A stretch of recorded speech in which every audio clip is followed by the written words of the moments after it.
I was stepping out of the car, holding the eulogy I wrote for my mother, when the church doors slammed shut right in front of me.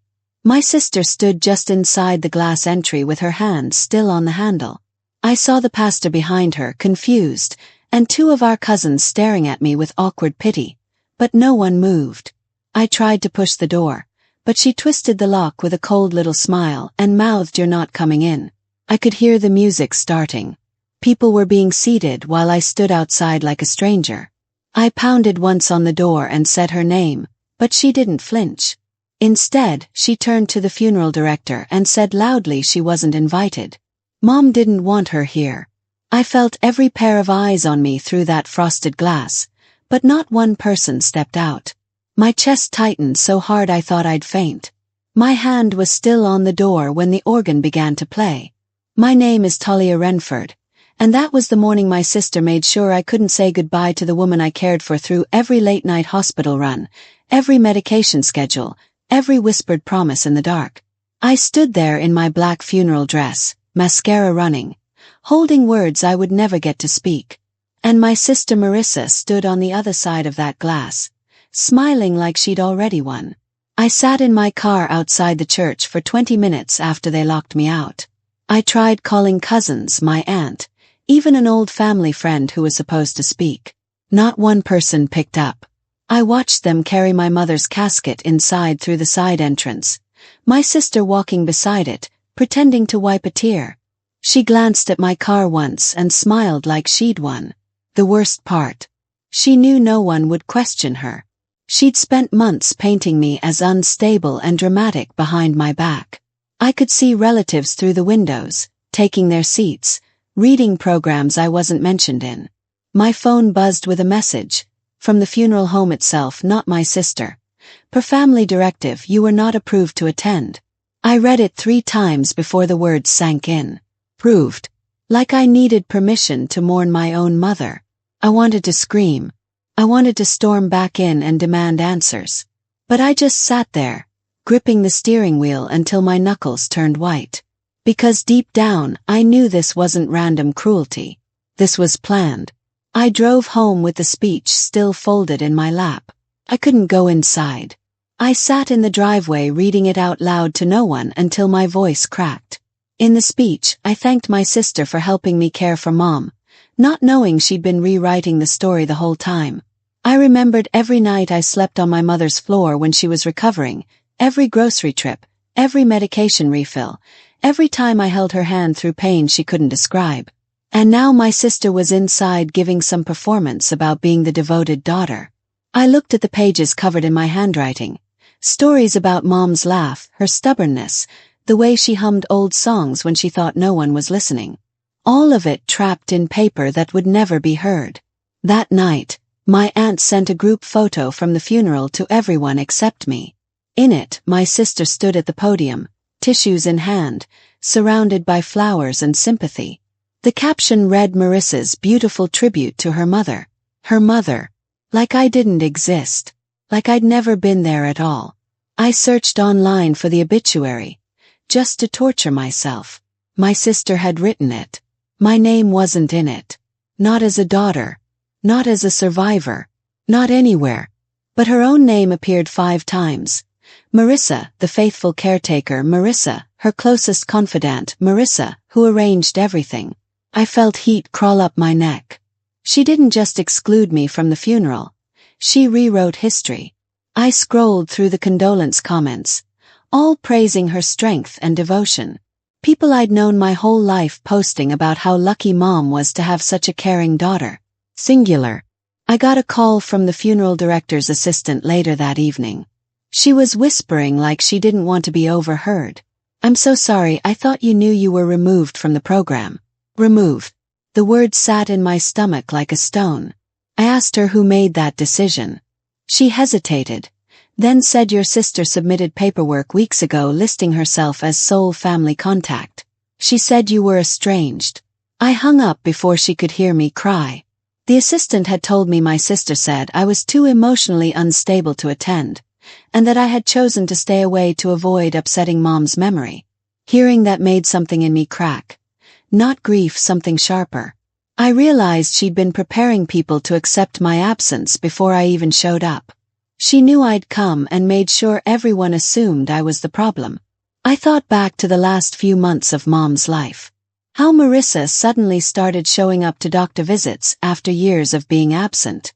How she insisted on handling paperwork and coordinating with hospice. How she gently suggested I take breaks because I looked so tired. I thought she was finally helping. I thought we were finally on the same team. But now I understood she wasn't helping me. She was replacing me. Erasing me slowly, systematically, so that by the time Mom died, no one would question her version of events. And it had worked. She'd turned my grief into a spectacle and my love into a lie. 2 days later, I got a formal letter from the estate attorney about the reading of the will. My name was included, which shocked me. I half expected to be excluded again. When I showed up, Marissa looked surprised to see me, then instantly composed herself with a smile like warm frosting. In front of the attorney and relatives, she hugged me and whispered in my ear, "Try to act civilized this time." I pulled back and looked at her face, the same face that had locked me out, that had smiled through glass while I begged to say goodbye. But here, surrounded by witnesses, she was the picture of sisterly concern. She touched my arm gently, tilted her head with fake sympathy, and asked if I was holding up okay. Our aunt watched with approval. Our uncle nodded like this was exactly what family should look like. I wanted to scream. Instead, I sat down across from her and waited. As we settled in, she slid a folder across the table to the attorney and said, "We'll use the updated version." My stomach dropped. The attorney looked confused and said, "Updated? I thought we were reading the filed version." Marissa faked a light laugh and said, "Oh, I must have misunderstood," like she hadn't been planning something. The relatives chuckled politely. She gave me a little shoulder squeeze as if we were united. Under the table, my hands were balled into fists so tight my nails cut into my palms. I watched her carefully. She was too calm, too prepared. This wasn't grief or confusion. This was strategy. Before the reading began, her phone lit up with a message preview from a contact named Pastor Greg. Everything went smoothly, no interruptions. She glanced at it, smiled slightly, and turned the phone face down. Felt my pulse quicken. Everything went smoothly. The funeral, the lockout, she'd coordinated it. She'd planned every humiliating second of it. And now she was sitting here pretending to be the grieving, responsible daughter, while I was the disruption she'd managed to contain. I looked around the room at faces I'd known my whole life, and I realized none of them knew the truth. The attorney began reading our mother's official will. My sister sat with perfect posture, chin lifted, pretending not to already know every word. I didn't. I'd never seen it. But she had. My mother always trusted her with logistics. I braced myself, expecting to hear I was left nothing, that the house, the money, the assets all went to Marissa. Instead, the attorney paused after the opening statement, frowning at the document. He adjusted his glasses and read the line again silently. Then he looked up at both of us and said, "Before I continue, there is a sealed letter addressed to both daughters to be read first, per your mother's instruction." Marissa's smile froze. Just for a second, but I saw it. The attorney broke the seal and unfolded the letter. It wasn't addressed to us jointly. It was addressed to me. He read aloud, "If this letter is being read, it means I am gone, and Talia was not allowed to speak for me at my funeral." The entire room went silent. My sister's cheeks flushed, but she kept her face soft and confused, as if she didn't understand. The attorney continued reading. "I know my eldest would try to control how I was remembered, and I pray the truth still finds its way through." Marissa's hand tightened on the armrest of her chair. Her jaw clenched, but she kept her expression neutral. A few relatives shifted uncomfortably. One uncle cleared his throat. My aunt glanced between us, suddenly uncertain. Marissa let out a quiet, breathy laugh and said Mom was confused near the end. "You know how medication affects memory." She said it so gently, so reasonably, that I almost doubted what I'd just heard. But the attorney wasn't finished. He lifted another envelope and said your mother recorded video instructions as well. We will follow them per legal directive. Marissa's face went pale. She tried to maintain her composure, but I saw her hands tremble slightly before she clasped them together. The attorney requested everyone move to the conference room with a screen. As we filed out, Marissa walked close to me and whispered under her breath, "This is unnecessary drama." But her voice shook. For the first time since this started, I felt a flicker of hope. As the video file loaded, Marissa stood behind everyone, pretending to compose herself. My mother's face appeared on the screen, frail but lucid. Her eyes were clear. Her voice was steady. She said my name first. She said she loved me. Then she said if Talia is not by my side when this is viewed, it means she was prevented. Marissa's polite smile slid right off like wet paint.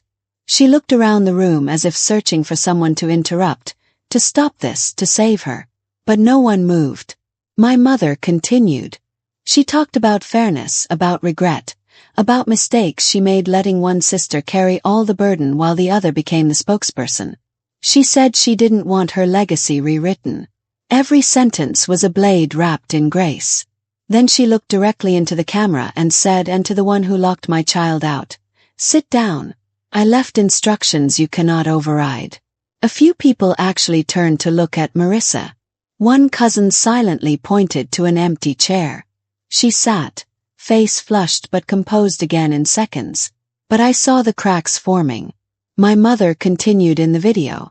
She talked about the last year of her life and how she'd watched one daughter show up every single day while the other only appeared when there was an audience. She didn't say names, but everyone in that room knew.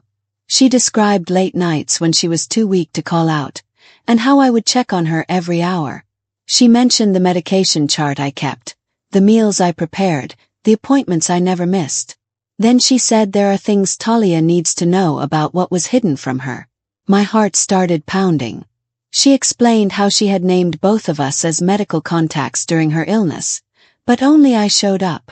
Then she revealed something I didn't expect. She said Marissa tried to remove me from decisions multiple times, claiming I was too emotional and not dependable. She said the hospital would have records. My sister whispered under her breath we discussed that privately, and a relative sitting near her heard it.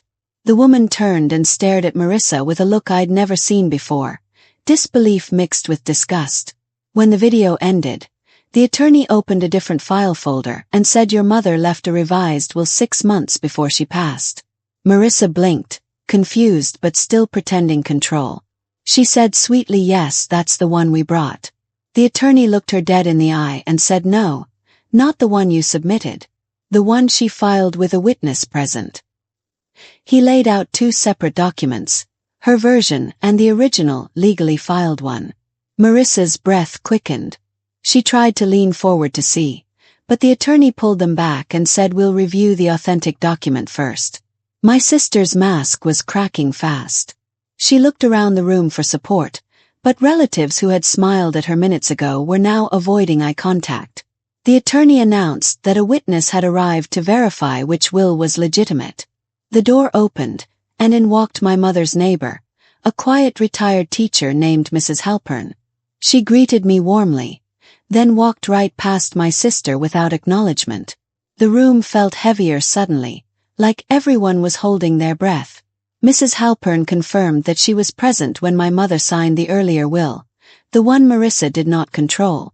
She explained that my mother had called her over specifically because she wanted an unbiased witness, someone outside the family. Several relatives leaned forward, suddenly invested. Mrs. Halpern added, "Your mother told me she was worried someone would alter it after she got sick." She said it calmly, matter-of-factly, but the weight of those words crushed the room into silence. Marissa started to say something, then stopped. Her mouth opened and closed like she was trying to find the right lie, but nothing came out. The attorney began reading the authentic will. The house was to be split equally, savings accounts divided, personal items redistributed with sentimental notes. Then he paused and said your mother also created a secondary account for caregiving reimbursement, to be released to Talia alone. Marissa's head snapped toward him. He clarified, for the one who actually handled her day-to-day needs. My cousin blurted, "Wait." Marissa said she was the main caregiver. The room erupted in whispers. The attorney produced documentation my mother kept. Receipts, pharmacy logs, dates of appointments, all signed by me. Page after page my name appeared. Pickup dates, medication refills, insurance claims, transportation records. My sister tried to say she helped with transportation, but the attorney said calmly, "There are no records of you attending any medical visits in the past 3 years. Someone in the room muttered, "Oh damn." Another person shook their head. Marissa's face was red now, her composure slipping with every second. She stood abruptly and said, "This is ridiculous." Mom was confused. But the attorney cut her off.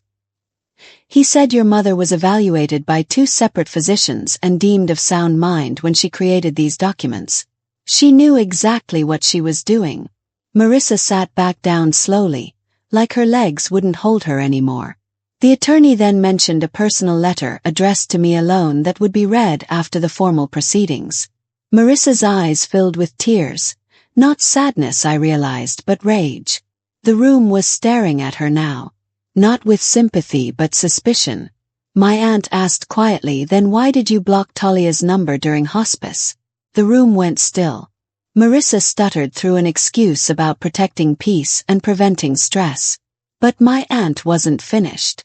She said, "I tried calling Talia during the last week. Your number was the only contact hospice had. You told them she was out of state." My stomach turned. I had been 20 minutes away. Calling every day, leaving messages that were never returned. Marissa had told them I was gone. She'd made sure I couldn't get through. The attorney announced there was a clause about funeral arrangements, and whether my mother approved who could attend. He pulled another sealed document and began reading. "Both my daughters are to attend my funeral without restriction. If anyone prevents the other, they forfeit any right to make decisions or speak on my behalf." Gasps filled the room. My sister inhaled slowly, eyes shiny like she might cry, but I knew it was rage, not sorrow. The attorney said there will be consequences for any violation of this directive, including removal of control. The attorney then mentioned he received a voicemail from someone who wished to remain anonymous, stating that Marissa had called the church in advance and requested the ushers block me. He had a copy of the call log and the name on the directive. The entire room turned on her. Eyes that had once looked at her with admiration now held nothing but contempt. "And still," she said softly, "I was only honoring Mom's wishes." But her voice cracked. She was losing the room, losing the narrative she'd so carefully built. The attorney announced the funeral home staff had provided a written statement too. He read from it. On the morning of the service, Marissa Renford instructed security to deny entry to her sister, claiming family had agreed she was not welcome. The statement was signed by 3 staff members. My uncle stood up suddenly and said, "Marissa, what the hell did you do?" She looked at him, tears streaming now, and said, "You don't understand." But he shook his head and walked out. 2 other relatives followed. The attorney pulled out another document, a voicemail transcript. My sister had left a message with the funeral coordinator 3 days before the service. He read it aloud. "Do not let her in under any circumstance. She'll make a scene." Someone gasped. Someone else whispered, "Unbelievable." Marissa's voice cracked as she snapped, "You don't understand." She was going to ruin it. That was the first time her sweet mask fully dropped in front of witnesses. She was breathing hard now, her polished exterior shattered. The attorney looked at her calmly and said, "Attempting to exclude your sister triggered an automatic review of your inheritance." Marissa went pale. She whispered, "What does that mean?" He said, "It means your mother anticipated this exact situation. And she left consequences." The room fell silent again, everyone waiting. I sat there, numb, watching my sister's world collapse in real time. The attorney informed her that according to your mother's directive, any daughter who restricts or humiliates the other regarding funeral or estate matters loses executorship and receives only a single keepsake item. No assets, no control. For the first time I spoke. I didn't yell. I just said I wrote a eulogy. For our mother. The room went quiet in a different way. Painful, heavy, undeniable. My sister looked at me like she wanted me gone, but no one else did. Even the attorney softened his tone when addressing me. My silence had more power than all her rehearsed sweetness. Continued. I wrote about the way she used to hum when she cooked. About how she held my hand through every hard thing I ever faced. About how she told me she was proud of me the night before she died. My voice cracked, but I kept going. And I never got to say any of it. Because my sister decided I didn't deserve to be there. Marissa opened her mouth to respond, but nothing came out. She just sat there exposed with nowhere left to hide. The attorney said, "We'll now review your mother's final personal directive video. Addressed only to Talia." He pressed play. My mother's face filled the screen again. This time she looked directly at the camera and said my full name. My mother spoke clearly. "Talia, if you're watching this, it means you were kept away. And I am so sorry." She said she knew I'd be treated unfairly. She explained she left protections in place in case one daughter tried to erase the other. She thanked me for loving her without needing attention for it. Then her voice grew stern. She said, "And to the one who locked my child out, your inheritance is conditional." The attorney paused the video as Marissa's breathing grew shallow. She gripped the edge of the table, knuckles white. My mother continued. She said, "I raised you both to be kind, but only one of you understood what that meant." She talked about how she'd watched Marissa perform for relatives while I did the quiet, hard work. She said she was ashamed she didn't speak up sooner. Then she looked into the camera with an expression I remembered from childhood, the one she wore when she was deeply disappointed. She said, "If you humiliated your sister at my funeral, you've proven you care more about appearances than love. And I won't reward that." The video ended. The room was silent. The attorney read the clause aloud. "Any daughter who restricts or humiliates the other regarding funeral or estate matters loses executorship and receives only a single keepsake item. No assets, no control, no decision-making authority." My sister shot to her feet and said she was manipulated. But no one believed her now. Several relatives openly glared. One cousin stood and left without a word. Another followed. The attorney continued. "Your mother personally selected the keepsake for the offending party." He reached into a small box on the table and pulled out a tiny jewelry container. He slid it across to Marissa. She stared at it like it might explode. Her hands shook as she opened it. Inside was my mother's broken wristwatch, the one she stopped wearing when she first got sick.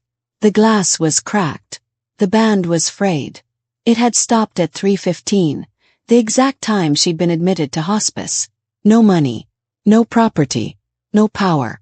Just a broken watch and the weight of what it represented. My sister's face collapsed in on itself. She looked around the room for sympathy and found none. The attorney announced that the house, accounts, and belongings would go to me as the remaining heir, per your mother's revised instructions. He said it calmly, clinically, like he was reading a grocery list. But the impact was devastating. No one objected. Not even her. Marissa sat there, holding that broken watch, tears streaming silently down her face. But I didn't feel sorry for her. Felt nothing. The attorney added that there were additional instructions regarding personal items. He handed me a sealed envelope with my name written in my mother's handwriting. I opened it carefully. Inside was a letter explaining which pieces of jewelry were mine, which photos she wanted me to have, and a note at the bottom that said, "I'm sorry I didn't protect you from her sooner. I love you always." My hands shook as I folded it back up. The room was still watching Marissa, waiting for her to explode, to scream, to fight back. But she just sat there, small and silent, holding a watch that would never tick again. The attorney asked if there were any objections to the terms. Silence. He closed the folder. I stood slowly. I looked at my sister for the first time since the video ended. She wouldn't meet my eyes. I said Mom didn't need me to fight dirty.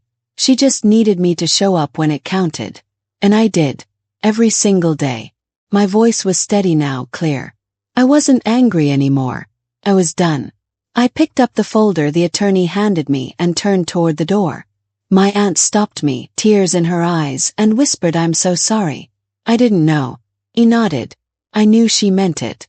Others started approaching, apologizing, trying to explain they'd believed Marissa's version. I didn't blame them. My sister had been convincing. That's what made it so cruel. As I walked toward the exit, I heard Marissa's voice behind me, small and broken. "Alia, wait." I paused but didn't turn around. She said, "We're still sisters." I looked back over my shoulder and said, "No, we're not. Not anymore." Then I walked out. For the first time in years I felt light. The weeks that followed were strange. Relatives reached out trying to rebuild bridges. Some apologized. Others just wanted to know what really happened. I didn't need to explain. The truth had done that for me. I went through my mother's things slowly, carefully, finding pieces of her in every drawer and closet. Photos of us together. Notes she'd written. A journal where she'd documented the last year, including every time Marissa had tried to push me out. It was all there, written in her shaky handwriting. Proof that she'd seen everything. The house felt different now, quieter but mine. I found the eulogy I'd written, still folded in my bag. I read it aloud one night, standing in the kitchen where my mother used to hum. I cried, but it felt clean. Healing. I heard through a cousin that Marissa had tried to contest the will. It went nowhere. The documentation was airtight. My mother had thought of everything. She'd protected me even after she was gone.